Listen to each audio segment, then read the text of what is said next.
আসসালামু আলাইকুম রহমতুল্লাহ। আশা করি সবাই ভালো আছেন। তো এটা হলো আমাদের মেলা উদ্বোধনের চিত্র বা দৃশ্য যেটাই বলি। তো এই দেখতেছেন মেইন গেটের সামনে অনেক মানুষজন আসছে, যেহেতু আজকে মেলা উদ্বোধন। তো মেলা উদ্বোধন এখানে আতশবাজি ফুটানো হইতেছে। এই যে দেখেন, এই যে আকাশের দিকে উঠে গেল এবং এবারে কিন্তু প্লাস্টার উপরে দেখেন, এই যে আলোর ঝলকানি, মোটামুটি এক ধরনের বড় মানে উৎসবই বলা যায় আর কি।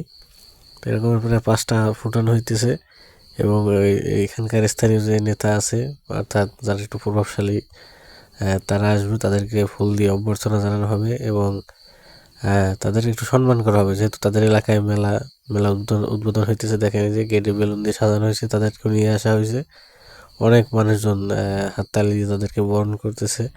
তো এটাই হলো আসলে মেলা উদ্বোধনের দিন, মেলা উদ্বোধনের একটা সিস্টেম আর কি। সমস্ত এলাকায় এইভাবেই হয়, এইভাবেই বাংলাদেশের মেলাগুলো উদ্বোধন হয়, করা হয়ে থাকে আর কি।